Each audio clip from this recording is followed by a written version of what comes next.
Merci de choisir NAL TV International. Mesdames et messieurs, bonjour et bienvenue à cette nouvelle édition de Midi au Caire, un programme qui vous présente tout ce qui s'est passé sur la scène égyptienne ces dernières 24 heures.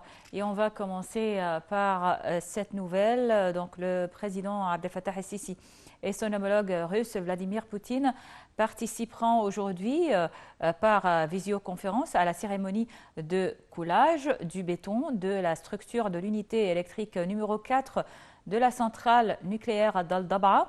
Le porte-parole de la présidence a affirmé que le président El-Sisi doit prononcer un discours lors de la cérémonie, indiquant que cette étape de coulage du béton est considérée comme le début de la grande phase de construction pour toutes les tranches nucléaires du projet qui, selon le calendrier précisé, devrait être achevé en 2028 et entrer en phase d'exploitation.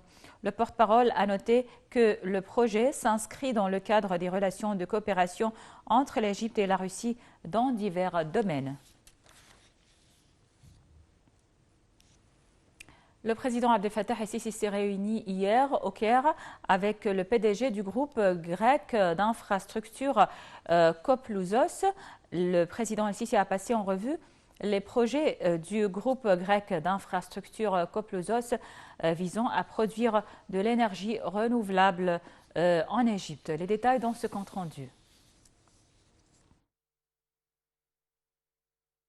Le président Abdel Fattah el-Sisi a reçu M. Dimitris Kopelouzos, PDG du groupe grec d'infrastructure, en présence du Premier ministre Mustafa Madbouli, du ministre de l'Électricité et des Énergies renouvelables Mohamed Chakir et un nombre de responsables et de la société. Le porte-parole officiel de la présidence de la République, le conseiller Ahmed Fahmi, a déclaré que le président el-Sisi a été informé au cours de l'entretien de l'évolution du progrès GREGI d'interconnexion électrique avec l'Europe, notamment du succès des efforts visant à inscrire le projet à la liste de projets d'intérêt mutuel à l'Union européenne, permettant d'entamer la phase suivante, celle de la mise en œuvre du projet qui est liée à la préparation des études techniques et environnementales finales, ainsi qu'à l'étude relative à la détermination du chemin de câble d'interconnexion sous-marin. Selon le porte-parole de la présidence, le président el-Sisi a également passé en revue les projets du groupe visant à produire de l'énergie renouvelable en Égypte. À cet égard, le président el-Sisi a été informé des efforts visant à renforcer le travail conjoint entre l'Égypte et le groupe afin de mettre en œuvre un projet de production de 9,5 gigawatts de l'énergie éolienne et de l'énergie photovoltaïque, ce qui représentera un véritable soutien à l'économie égyptienne et contribuera à renforcer les efforts de transition énergétique propres à l'Égypte et en Europe.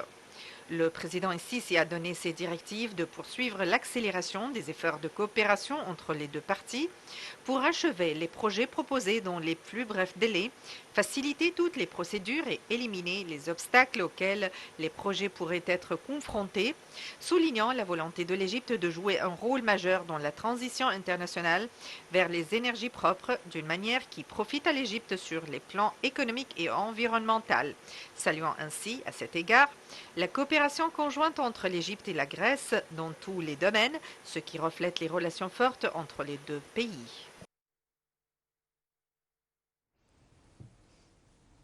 Le ministre des Affaires étrangères, Sameh Choukri, a jugé impératif que les parties internationales importantes, comme les pays de l'Union européenne, adoptent de fermes positions pour parvenir à un cessez-le-feu global dans la bande de Gaza en tant que seule voie d'y contenir la crise humanitaire. Le chef de la diplomatie égyptienne a tenu ses propos lors de la réunion bilatérale qu'il a tenue hier à Bruxelles avec la chef du Parlement européen, Roberta Metsola. Les détails dans ce compte-rendu. Le ministre des Affaires étrangères, Sameh Choukri, a affirmé la responsabilité de l'Union européenne et des acteurs internationaux d'intervenir pour mettre fin aux violations commises par Israël contre les civils palestiniens à Gaza et en Cisjordanie. Un cessez-le-feu immédiat dans la bande de Gaza ne sera pas atteint sans la pression internationale sur Israël, a-t-il indiqué. M. Choukri a fait cette déclaration alors qu'il recevait au siège de sa résidence à Bruxelles, la capitale belge, le ministre espagnol des Affaires étrangères de l'Union européenne et de la coopération, José Manuel Alvarez, dont le cadre de sa visite au siège de l'Union européenne pour diriger la délégation égyptienne à la 10e réunion du Conseil d'association Union européenne-Égypte. Les deux ministres ont évoqué en détail la détérioration des conditions humanitaires dans la bande de Gaza, l'importance d'un cessez-le-feu immédiat et de l'adoption des mesures visant à mettre pleinement en œuvre la résolution 2720 du Conseil de sécurité sur la facilitation, la coordination et le suivi du processus d'acheminement de l'aide humanitaire à Gaza, et ainsi pour assurer sa mise en œuvre complète et durable. Le ministre des Affaires étrangères a également loué le rôle de l'Espagne dans le soutien historique à la cause palestinienne au sein de l'Union européenne. Pour sa part, M. José Manuel Alvarez a rendu hommage aux efforts inlassables consentis par l'Égypte pour trouver une solution à la crise de Gaza, introduire l'aide humanitaire et éviter l'extension du conflit, tout en soulignant le rôle régional de l'Égypte en tant que partenaire essentiel pour instaurer la paix et la stabilité au Moyen-Orient.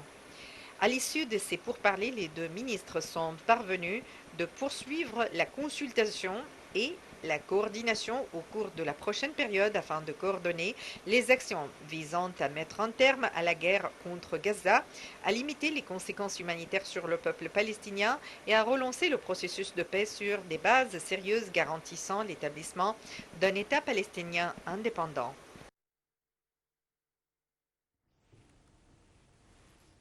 Et pour parler plus des déclarations du ministre des Affaires étrangères Sameh Choukri à Bruxelles, on a en ligne Dr Raouf Ghafar qui est analyste politique. Bonjour monsieur. Bonjour. Donc, comme vous le savez, le chef de la diplomatie égyptienne a eu plusieurs rencontres et une série d'entretiens à Bruxelles pour sa participation, bien sûr, au Conseil de la coopération Union européenne-Égypte. Et bien sûr, il a parlé du sujet de la guerre contre la bande de Gaza et il a jugé une fois de plus il a jugé impératif que les parties internationales, comme les pays de l'Union européenne, adoptent de fermes positions envers Israël et pour parvenir à un cessez-le-feu global. Donc, dans quelle mesure vous voyez que les pays européens, l'Union européenne peut avoir un mot à dire, peut avoir une position ferme envers Israël? Bon, dans le cadre des efforts que l'Égypte déploie dans cette direction pour un peu alléger les Palestiniens et mettre fin aux atrocités qui arrivent à Gaza, etc., c'est pour parler bien. Certainement, l'Europe, comme une force politique et économique redoutable, elle peut avoir, elle peut représenter, disons, une certaine pression sur Israël pour essayer. C'est la guerre, je ne pense pas. C'est peut-être l'Amérique qui a des atouts, mais en principe, c'est très bien que l'Europe adopte le point de vue qui vise à, premièrement, arriver à un cessez-le-feu le plus tôt possible et, en second lieu, faire passer les aides humanitaires et autres au peuple de Gaza. C'est important de ces entretiens. C'est important d'échanger les points de vue avec la communauté européenne, mais nous savons que dernièrement, ça a commencé à changer et que presque la plupart des pays européens ont adopté la raison, disons, et ils commencent à essayer de parler avec Israël, convaincre de changer un peu sa position. Oui, et surtout que hier, plusieurs ministres des Affaires étrangères de l'Union européenne ont insisté sur la solution à deux États et que cette solution, c'est la seule solution pour mettre fin à la guerre. Absolument. Oui.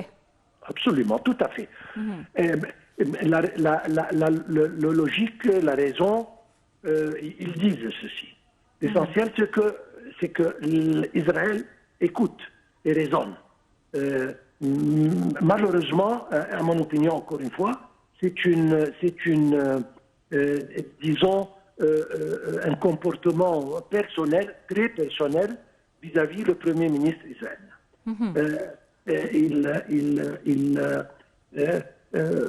Disons, il a des soucis à propos de son futur politique, et c'est pour ça qu'il essaye de garder la situation comme elle est, espérant qu'il sera Premier ministre pour le plus long possible. Mais, comme vous l'avez dit, c'est impératif que l'Europe, qui a commencé, comme je viens de dire, à changer son avis, de prendre une position très ferme envers ceci. Et cette position, donc cette position ferme envers Israël, est-ce qu'elle peut se transformer en une pression? Par exemple, les pays européens peuvent adopter des résolutions contraignantes envers Israël, des sanctions par exemple pour faire pression sur Israël, puisque elle n'a pas le premier mot quand vous le savez, c'est les États-Unis qui ont le premier mot concernant donc tout le dossier israélien. Mais est-ce que les pays européens peuvent adopter une position beaucoup plus ferme? Beaucoup plus ferme, j'ai mes doutes.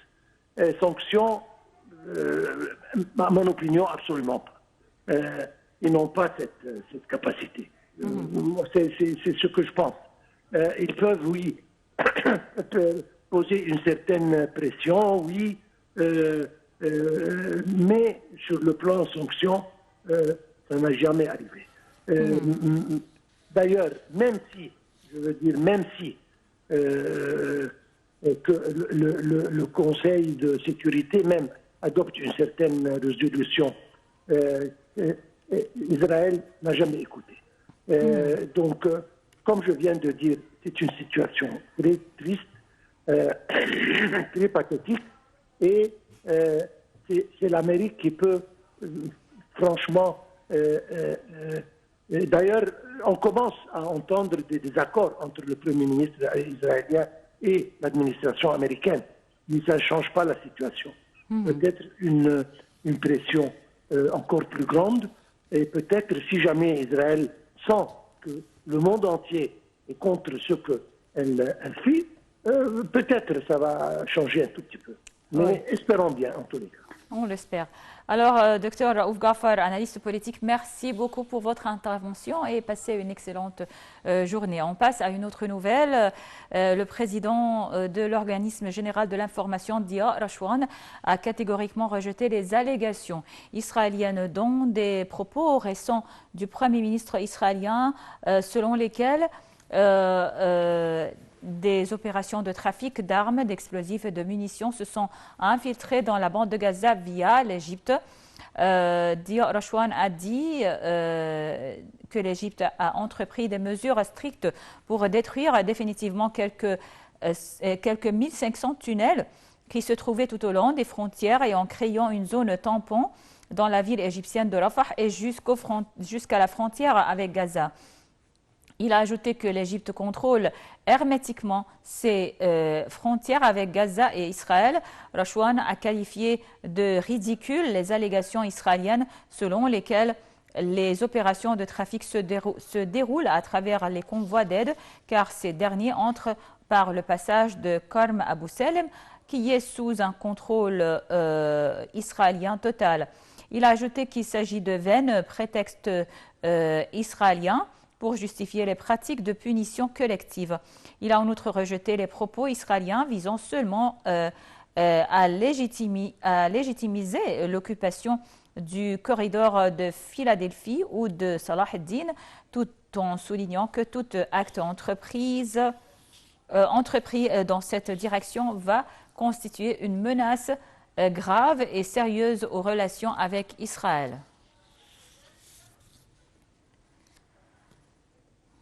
L'aéroport international d'Al Arish a accueilli deux avions du Koweït et du Pakistan transportant des aides humanitaires et de secours aux Palestiniens dans la bande de Gaza. L'avion venant du Koweït transportait 9 tonnes de matériaux médicaux et de couverture, alors que l'autre avion venant du Pakistan avait à son bord 73 tonnes d'aide et de secours présentés par l'UNICEF.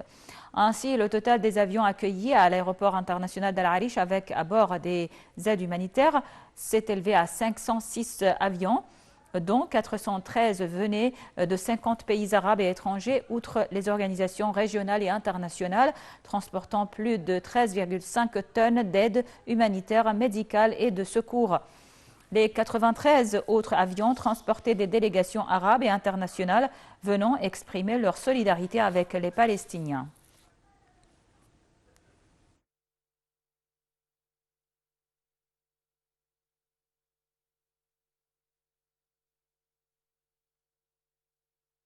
Un mot de sport à la fin de cette édition de Midi Pile. Le Cap-Vert déjà qualifié et l'Égypte se sont neutralisés 2-2 au terme d'un match haletant hier à Abidjan qui les envoie tous deux en huitième de finale de la Coupe d'Afrique des Nations.